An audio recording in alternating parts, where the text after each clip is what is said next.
बताओ जेडीयू वालों, बीजेपी का मंत्री कह रहा है दिल्ली का कि मुसलमान नमक हराम होता है।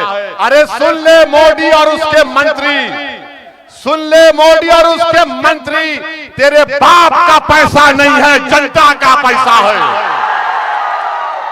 हमको बोलता है अरे इस मुल्क को अंग्रेजों से आजाद किसने करवाया था? क्या आरएसएस ने करवाया था या मेरे पूर्वजों ने करवाया था? मस्जिदों को छीनना चाहते हैं, दरगाहों और खानखाहों को वीरान करना चाहते हैं, कब्रस्तानों को खत्म करना चाहते हैं। मैं पूछना चाहता हूं नीतीश कुमार और मोदी से कि तुमने इस तरह का कानून क्यों बनाया?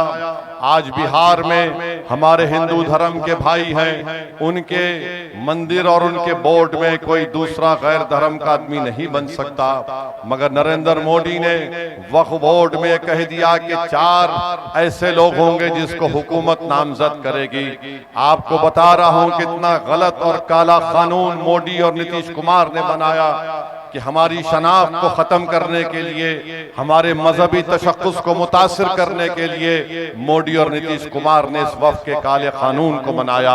यह कानून हमारी मस्जिदों को खत्म करना चाहता है। हम ये जानते हैं कि 6 दिसंबर को बाबरी मस्जिद को शहीद कर दिया गया था।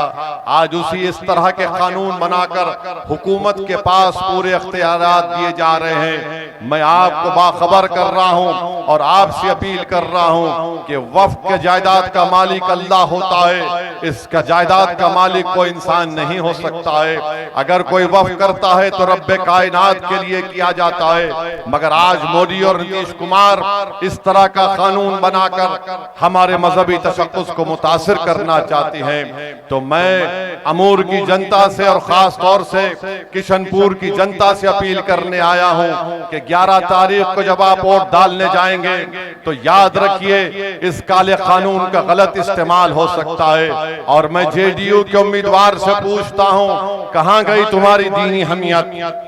अरे इलेक्शन तो आते और जाते रहेंगे, मगर क्या तुमको नजर नहीं आ रहा कि इस कानून के जरिए इन लोगों के अज़ाइम क्या हैं, इनके मंसूबे क्या हैं? मैं आपसे अपील कर रहा हूं कि एक बेहतरीन मौका हमारे पास आया है, बिहार की जनता के पास, कि उस 11 तारीख के दिन आप अपने के कोर्ट से नरेंद्र मोदी और नीतीश कुमार और चिराग पासवान को और कुशवाहा को पैगाम दे दीजिए कि तुम ऐसा कानून जो संविधान के खिलाफ है, तुमने इस तरह का कानून क्यों बनाया?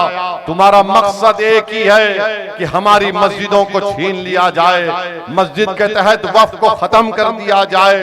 तो मैं आपसे अपील कर रहा हूं कि आने वाली 11 तारीख को आपको और हमको मिलकर अपने इत्तेहाद को मजबूत कर इस काले कानून के खिलाफ बीजेपी और मोदी को हराना है। अज़वियत का शिकार मत होइए, अज़वियत का शिकार मत होइए। यकीनन कुलैया है तो फख्र से कहिए कि मैं कुलैया हूं। अगर कोई शेरशाहवादी है तो फख्र से कहिए कि शेरशाहवादी हूं। अगर कोई सुरजापुरी है तो फख्र से कहिए कि मैं सुरजापुरी हूं। मगर याद रखो, अल्लाह की मस्जिद ना सुरजापुरी की होती है ना कुलैया की होती है। अल्लाह का आस्थाना जो है उसका मालिक अल्लाह होता है। तुम जब अंदर जाके सजदा करोगे तो अल्लाह के नाम पे करते हो, अल्लाह के लिए करते हो। तो जो हुकूमत इस तरह का कानून बनाती है, हमको अज़बियत के मज़ाहरे नहीं करना है, हमको मिली मज़ाहरे करना है, हमको इत्तेहाद के मज़ाहरे करना है। यकीनन हमारी शनाख्त है, उस पर उसको बरकरार रखिए। मगर जेडीयू और बीजेपी यही चाहती है कि यहां से इस तरह का पैगाम दिया जाए कि दुनिया को बताया जाए कि देखो हमने वक्फ का कानून बनाया, तब भी अमूर की जनता ने हमारे नुमाइंदे को कामयाब किया। अगर आप मोदी और नीतीश कुमार को एक पैगाम देना चाहती हैं तो खास तौर से अमूर की जनता पर एक बहुत बड़ी जिम्मेदारी है कि अपने इत्तेहाद को मजबूत करें, अपने एक एक वोट को याद रखिए। किशनपुर की जनता, याद रखो सीमांचल की जनता, वोट एक अमानत है, वोट एक अमानत है, इस अमानत का सही इस्तेमाल करिए। इस अमानत में खयानत पैदा करने के लिए जेडीयू और बीजेपी आ रहे हैं। ये लोग हमारे इत्तेहाद को पारा पारा करना चाहते हैं, और जब तक असदुद्दीन ओवैसी जिंदा रहेगा, सुन लो किशोरपुर की जनता, सुन लो अमूर की जनता और सीमांचल की जनता, अल्लाह जब तक हमको जिंदा रखेगा, मैं तुम्हारे इंसाफ की लड़ाई लड़ता था और लड़ता रहूंगा इंशाअल्लाह ताला। मैं यहाँ पर नेता बनने नहीं आया हूँ, मैं यहाँ पर इसलिए आया हूँ ताकि सीमांचल की जनता को इंसाफ हो, ताकि सीमांचल की जनता के नौजवानों के चेहरों पर मुस्कुराहट आए, ताकि यहाँ का नौजवान पलायन ना कर सके, ताकि यहाँ के बच्चों को स्कूल का इंतजाम हो सके, यहाँ पर हमारी बेटियों और बेटियों के लिए डिग्री कॉलेज का इंतजाम हो सके। ये महानंदा का जो काम हो रहा है, याद रखिए, अगर अख्तरुल ईमान नहीं होगा और ऐसे दलाल अगर होंगे तो आपके घर और आपके खेतों को खतरा पैदा हो जाएगा। इसलिए बहुत जरूरी है कि आप मंजलिस के परचम को जो आपने थामा है, इसको मजबूत रखिए। डरने और घबराने की जरूरत नहीं है। जो लोग आज ये समझ रहे हैं कि हमको डराया जाएगा, अरे याद रखो, मंजलिस के लोगों को डराने से पहले क्या तुम मोदी और नीतीश कुमार को डराने की तुम में हिम्मत है? क्या तुम में हिम्मत है? नहीं है। तुम आंख में आंख डालकर नहीं बात कर सकते। तुम में और मुझ में फर्क ये है कि गो मैं सीमांचल का नहीं हूं, मगर दुनिया ने देखा, अगर बीजेपी के 300 एमपीओ के सामने अगर किसी ने CAA कानून को फाड़ कर फेंक दिया तो उसका नाम असदुद्दीन ओवैसी है। दुनिया ने देख लिया कि अगर एनडीए के 300 एमपी के करीब अगर किसी ने खड़े होकर पूरी पार्लियामेंट में कह दिया ये कानून संविधान के खिलाफ है, ये कानून मस्जिद को छीनने का है, हमने मोदी के सामने, अमित शाह के सामने, नीतीश कुमार के एमपी के सामने कहा, ये लो मैं उस कानून को फाड़ता और तुम्हारे मुंह पर फेंकता हूं। मेरे अजीज दोस्तों और बुजुर्गों, ये लड़ाई आपकी लड़ाई है। नौजवानों, तुम्हारे मुस्तकबिल की लड़ाई मजलिस इत्तेहादुल मुस्लिमीन लड़ रही है। आपके ख्वाबों को पूरा करने की लड़ाई मजलिस इत्तेहादुल मुस्लिमीन लड़ रही है। बुजुर्गों, तुम्हारे दुआओं को अमली जामेनामा पहनाने की लड़ाई मजलिस इत्तेहादुल मुस्लिमीन लड़ रही है। ये जो दूसरे आ रहे हैं, अरे इनके पास ना प्रोग्राम है, ना इनके पास सीमांचल के इंसाफ की कोई बात है। बताओ, जो जेडीयू और बीजेपी का उम्मीदवार है, तुम सत्ता में हो 20 साल से, तुमने सीमांचल के लिए क्या किया? अरे तुम्हारे नेता नीतीश कुमार के मुंह से कभी तुमने सुना सीमांचल?